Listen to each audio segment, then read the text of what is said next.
Hello students, welcome online classes बीसअप academy senior secondary school Maharajganj. Today I will be discuss class 11 physics chapter 4 motion in a plane. तो आज हम लोग chapter 4 motion in a plane में आज हम लोग फ्रिक्शन से रिलेटेड स्टडी करेंगे। तो इसमें दिया है कि व्हाट इज़ द फ्रिक्शन। तो डिफिनेशन दिया है कि friction is an opposing force that come into play when one body actually move, slide or roll or even tries to move over the surface of another body। यानी पहला concept होता है कि friction क्या हो, फ्रिक्शन कैसे origin होता है।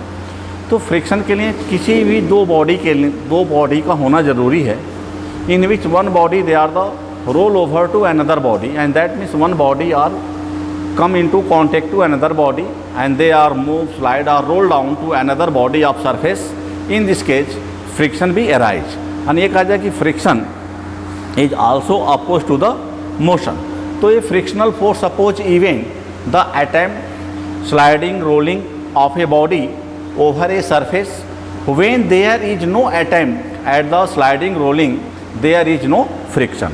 यानी अगर कोई बॉडी, मान लो कि दो बॉडी है, एक दूसरे के रेस्ट में है या विदाउट कॉन्टेक्ट में है, तो इस case friction is not arise on the body. अब यह कि originating of the sliding friction. तो according to old view roughness of the surface is the causes of the friction. अब जैसे मान लो हम लोग घरों पे हैं, जैसे बेंच में बैठे हैं, क्लास में बैठे हैं, तो some student there the bench are the rough. तो that means on the rough surface friction is maximum. लेकिन जैसे जैसे हमारा ऑब्जेक्ट सरफेस स्मूथ होता जाएगा, the frictional value are the decrease, तो उसमें हमारा फ्रिक्शन क्या होगा, घटता जाएगा।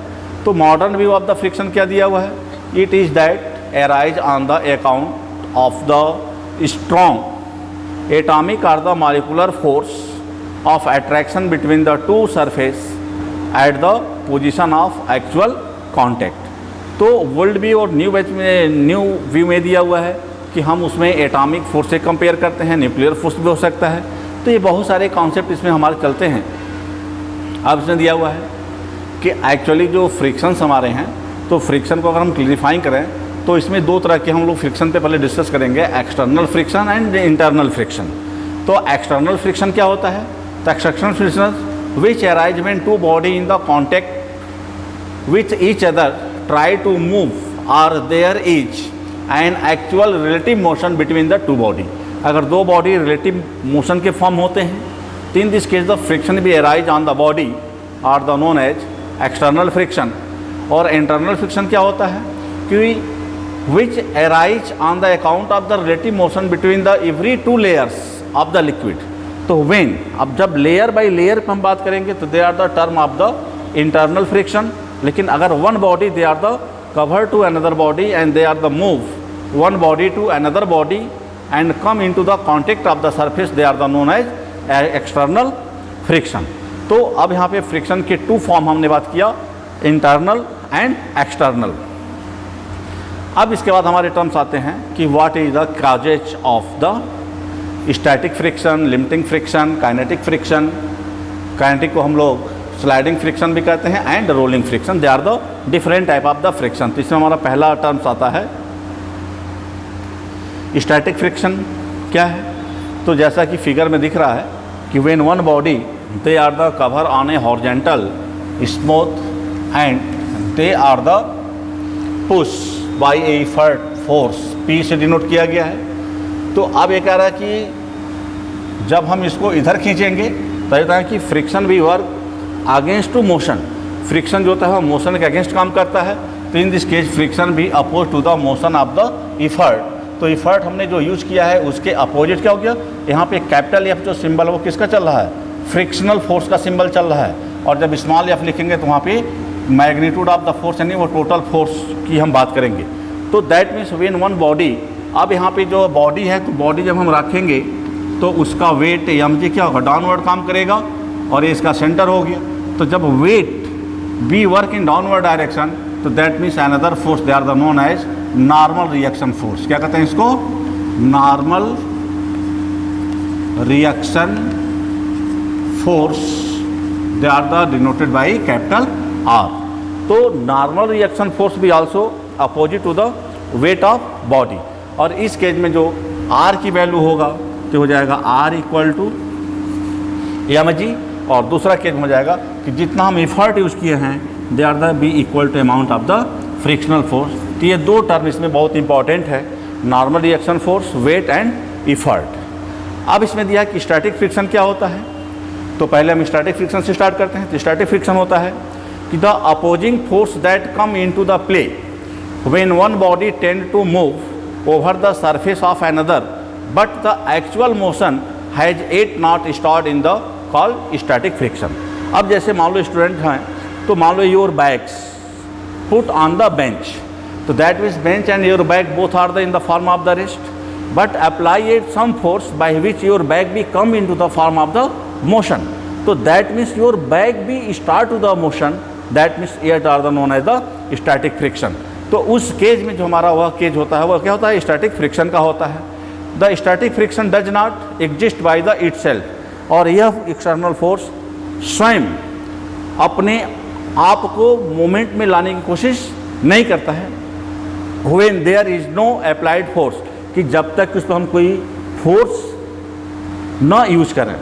तो जैसे मान लो कि ये डस्टर ही है, हाथ पर हमने रख दिया तो क्या हो गया, both are in the form of the rest. अब जब हमने फोर्स से काउंट किया तो ये मूव स्टार्ट किया, मूव करना स्टार्ट किया, लेकिन without force there the position will not change.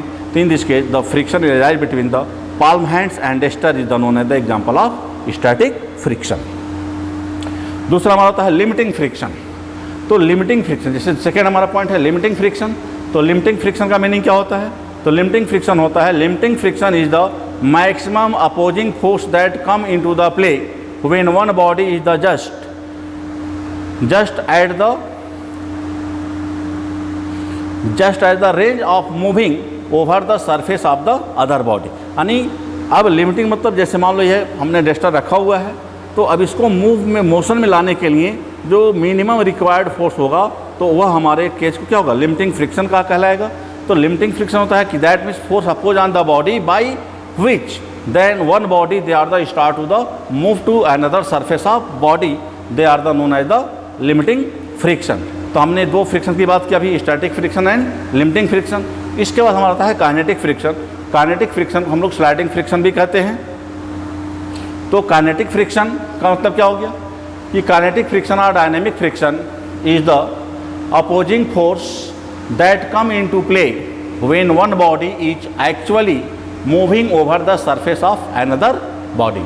तो अब इसमें हो गया कि जब वो एक बॉडी दूसरे बॉडी के ऊपर कॉन्टिन्यूसली, एक होता है कि जब वह मोशन स्टार्ट किया, और एक हो गया when the continue is in the form of the motion। तो जब one body they are the move to surface of another body भी continuously, they are the known as the term of kinetic friction. और kinetic friction के बाद हमारा term आता है, अब काइनेटिक फ्रिक्शन में दो पार्ट हो जाते हैं, sliding friction and rolling friction. कि अगर कोई one body they are the move to another body, कि एक बॉडी अगर दूसरे बॉडी पे मूव कर रहा है तो मूविंग कंडीशन वह सरकते हुए आगे चल रहा है, यानी स्लाइड करते हुए आगे चल रहा है, एट दैट मीन्स रोल, या वह रोल करते हुए चल रहा है। तो अब यहाँ पे काइनेटिक फ्रिक्शन के दो फेज हो जाते हैं, sliding friction and rolling friction. तो स्लाइडिंग फ्रिक्शन होता है the opposing force that come into play when one body is the actually slide over the surface of other body is called sliding friction. और rolling friction आता है the opposing force that come into the play when one body is the actually rolling over the surface of the other body is the called rolling friction. तो अभी इस terms में हमने बात किया static friction, limiting friction and kinetic friction. और kinetic friction का हमने दो पार्ट बता दिए कि अगर one body they are the move to another body in case of slide और इन केज ऑफ रोल।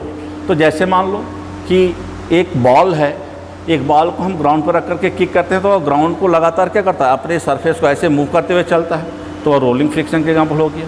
लेकिन अगर हम किसी चीज़ को ऐसे रखो, मान लो इंक्लाइंड पेज पर रखकर उसको क्या करते हैं, ऐसे छोड़ रहे थे, क्या है ये स्लाइड करते हैं, क्योंकि इसका एक ही फेस कॉन्टेक्ट में है।